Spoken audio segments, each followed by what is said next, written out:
Nervously, I sit at a small table, the cafe's buzz amplifying my anxiety as I glance at my phone again. A wave of relief washes over me as Mark finally appears. He flashes an apologetic, charming smile, instantly easing the tension. He seems normal, approachable, yet a subtle intensity flickers behind his eyes. His presence fills the small space, his energy palpable. First impressions can be deceiving, but for now, he makes a good one. Sunlight floods the bustling coffee shop as they sit face to face, an intimate bubble amidst the crowd.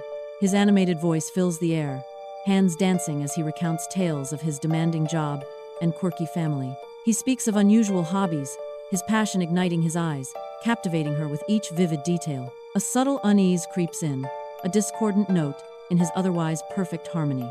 Inconsistencies flicker like shadows, puzzle pieces refusing to align, hinting at a hidden narrative. A gentle probe, a subtle deflection, and the practiced ease with which he steers away from the past. Sunlight dapples through the trees as we stroll. A second date unfolding amidst the park's vibrant greenery. Conversation flows effortlessly, yet he subtly steers us from the bustling crowds towards quieter paths. His questions about my day-to-day life deepen, an intensity lurking beneath the surface of polite curiosity. A subtle unease settles as his probing interest lingers a moment too long, a shadow in the sunny afternoon. The secluded path grows darker, his guiding hand now a palpable pressure. Soft light bathes the restaurant as Mark and I share dinner, steam rising, voices murmuring. Mark mentions a hidden bookstore, a secret I'd kept close, a place unknown to him. Surprise flickers across my face, brow furrowed, a silent question hanging in the air. He shrugs, an innocent smile masking his intent, claiming it was a mere guess.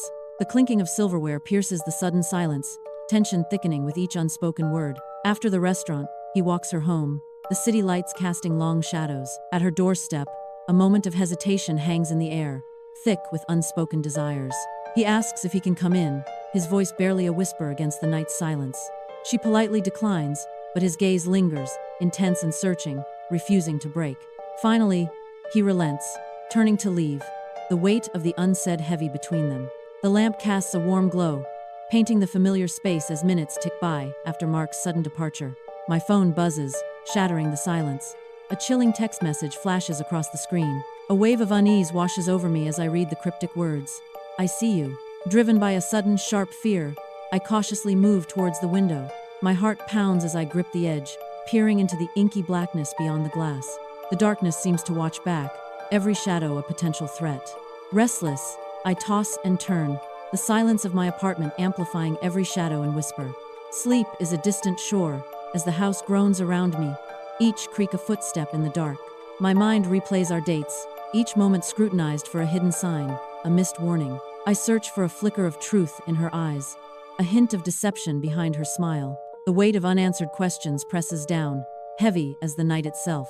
Doubt gnaws, turning memories into monsters, love into a labyrinth of fear. Sunlight floods the cozy coffee shop, motes of dust swirling in golden rays. The rich scent of coffee beans hangs heavy in the air. Across the table, Mark smiles, but a strange, unsettling intensity flickers in his eyes, a silent warning. I meet his gaze, the warmth of the sun doing little to thaw the chill that creeps into my heart. I steel myself, the resolve hardening within me. A decision made in the face of mounting unease. The bookstore looms large in my thoughts, a mystery shrouded in shadows and whispered secrets. The text message flashes in my mind, a digital echo of questions that demand answers. A confrontation looms. In the bustling coffee shop, Mark's demeanor shifts, a subtle change hinting at hidden depths and brewing conflict. He becomes defensive, words sharp and guarded, as if erecting a wall between himself and the truth. A flicker of darkness dances in his eyes, betraying the unease he tries to conceal with evasive maneuvers. Paranoia rises like steam, fueled by the unspoken, and the shadows lurking beneath Mark's carefully constructed facade. Leaving the coffee shop, a gnawing unease settles in, casting a shadow over my steps. The bustling street seems to fade as a disquieting realization dawns someone is following. Through the crowd, Mark's figure emerges, maintaining a steady, unnerving distance. A surge of adrenaline sharpens my senses, each footstep echoing with rising alarm.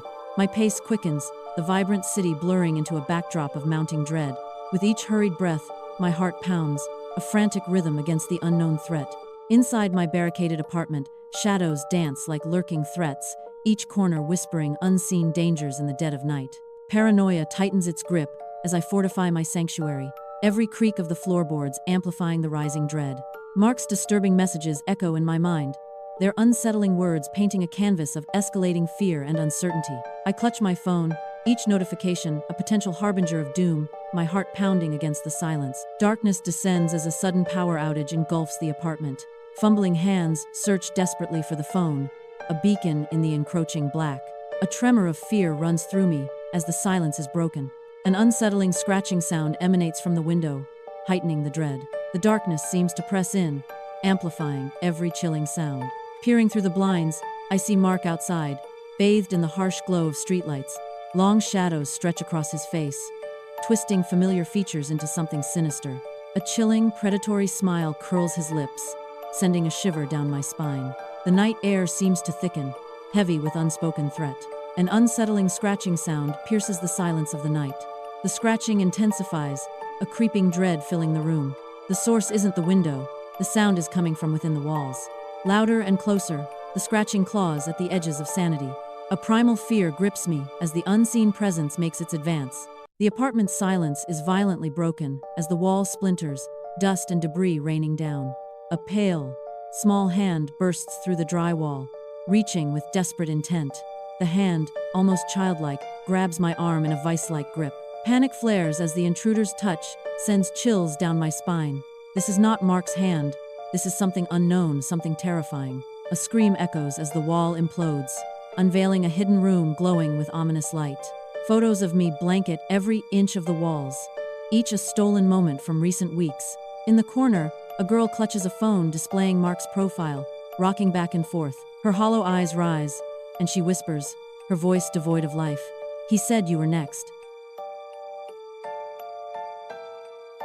The bar hums with low chatter, shadows dancing in the dim light as I sit across from Mark on our first date. His eyes sparkle with genuine interest, drawing me into a world of shared stories and laughter. He leans in, a captivating smile playing on his lips, as he calls me Sarah. A moment of awkwardness hangs in the air as I gently correct him. "It's actually my name." Mark's face flushes with embarrassment. "Oh, I'm so sorry, my friend Sarah. I got mixed up." His apology hangs in the air, the previous warmth momentarily overshadowed by an unsettling realization. In the dim bar, Mark's casual questions become pointed, a subtle shift in tone that sharpens the air. He probes about the apartment floor, balcony, security, each detail, adding to an unsettling picture. A prickle of unease surfaces, a silent alarm bell against the backdrop of friendly chatter. Mark's eyes burn with an intensity that betrays harmless curiosity, hinting at something more calculating. Sunlight floods the apartment as a phone buzzes, stirring a flutter of hope within Anna. Mark's text glows on the screen. "Had a great time, Sarah." Anna's reply pierces the air. "It's Anna, not Sarah." Silence hangs heavy as Mark doesn't reply, a wave of annoyance washing over Anna. With a sigh, she sets her phone down, the resolve to move on hardening her gaze. Bright daylight floods the coffee shop as I scroll through Instagram, lost in the endless stream of fleeting moments. A familiar face flickers in a friend's story. Mark, unmistakable even in the background of the bustling cafe. My heart skips a beat as I recognize the coffee shop, a mere stone's throw from my own apartment. The casual glimpse of Mark triggers a sudden wave of discomfort, a ripple of unease washing over me. The vibrant scene blurs as my mind races, the cheerful coffee shop now a backdrop to my growing anxiety. Scrolling through a local news website, an image of a protest captures my attention. The crowd roars with signs aloft, a sea of faces blurred in passionate dissent. My heart skips a beat as I spot a familiar figure lurking in the background. Mark, his face is partially obscured, yet undeniably him. Standing amidst the chaos, a wave of unease washes over me. His presence there feels like more than coincidence. The unsettling discovery lingers, casting a shadow over the vibrant scene. A sudden noise jolts me awake in the dead of night, fear prickling my skin. I cautiously peek through the blinds, my heart pounding in my chest. Mark stands on the fire escape, a chilling smile plastered across his face as he stares directly at my window. I freeze, paralyzed by a terror that grips me like a vice. I stand frozen, my gaze locked on Mark, the silence of my apartment amplifying the frantic pounding of my heart. Time stretches into an eternity as I watch him, every moment echoing with unspoken words and unresolved emotions. He begins his descent, each movement a deliberate act of departure, pulling away from me and back into the shadows. He disappears down the fire escape and into the night, the metal steps clanging softly as he makes his exit. I am left alone, enveloped by my thoughts, the weight of his absence pressing down on me in the quiet aftermath. Sunlight paints stripes across the tense room as I face the detective, recounting last night's events. The detective leans back, an unreadable mask on his face, as I recount the unbelievable. Skepticism hangs heavy in the air, each word I speak met with silent doubt. My hands tremble, betraying the fear and vulnerability I struggle to conceal. I'm reporting the incident to the police, I say, my voice barely a whisper in the sterile room. They're skeptical, I think, citing lack of evidence. I feel frustrated and vulnerable. The apartment stands silent, a violated space echoing with unseen threats. Changing locks, each click amplifies the paranoia. Installing security cameras, I attempt to reclaim my sense of safety. Sleep eludes me, jumpy and haunted by unseen eyes. Weeks later, I remain trapped in my apartment, a prisoner of my own fear. The cold glow of the monitor illuminates my face, reflecting endless hours of security footage. Every shadow, every flicker on the screen, fuels the growing dread within me. Days bleed into nights as I obsessively scan the footage, searching for any sign. The outside world fades away, replaced by the suffocating reality of my fear.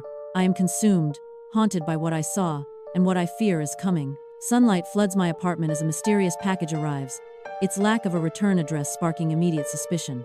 I hesitate, a sense of foreboding washing over me as I eye the unmarked parcel. With cautious hands, I begin to peel away the layers, each movement deliberate and slow. The unknown contents promise either revelation or ruin, hanging heavy in the air. Anticipation and trepidation war within me as I brace myself for what's inside. My heart pounds, each second stretching into an eternity before the package is fully revealed. Inside my apartment, a package reveals a chilling photo myself, asleep in my bed. The invasion of privacy is stark. The photo was taken from outside my window. The realization hits like a physical blow, a violation captured in glossy print. A gasp escapes my lips, the air catching in my throat as horror floods my senses. My eyes widen, pupils dilating in a primal response to the unseen threat. The mundane setting of my bedroom is now a stage for a terrifying drama. Alone in my apartment, I stare intently at the back of an old photograph, a sense of foreboding growing with each moment. The handwriting is shaky, a ghostly echo of the past, barely legible yet heavy with unspoken meaning. A single word, scrawled in faded ink, hits me with the force of a physical blow, stealing the air from my lungs. Dizziness washes over me as the photograph's simple message unravels a hidden truth, threatening to consume me. Inside the sterile police station, hysteria grips me as I clutch the photograph, my knuckles white. I thrust the photo forward, a desperate plea etched on my face, hoping they see the truth I see. This time, a flicker of belief ignites in their eyes. Finally, they are listening, really listening. The officers' faces harden with resolve as they take the photo, the weight of the situation settling. A detective types furiously at the computer, the hum of the machine, a stark contrast to my racing heart. Mark's name echoes in the sterile room as they run it, a silent prayer escaping my lips with each passing second. Under the stark fluorescent lights of the police station, a lone detective sits buried behind a mountain of paperwork. The cold glow of the computer screen illuminates his weary face, highlighting the frustration etched in every line. He runs a hand through his disheveled hair, a gesture of defeat in the face of the mounting evidence. "There's no record of him," the detective mutters, his voice heavy with disbelief and mounting pressure. "No driver's license, no social media, no criminal history," he continues, the words echoing in the silent room. The detective leans back, the weight of the unknown pressing down on him as he whispers, "He doesn't exist." The laptop's glow paints my face in stark relief, surrounded by a battlefield of empty coffee cups. I delve into the past, uncovering chilling details about my apartment's history. A name surfaces from the digital depths. Sarah, vanished without a trace a year ago. A wave of cold dread washes over me as the puzzle pieces begin to assemble into a horrifying picture. The shocking realization hits with full force. Mark didn't mistake me. He thought I times was times her.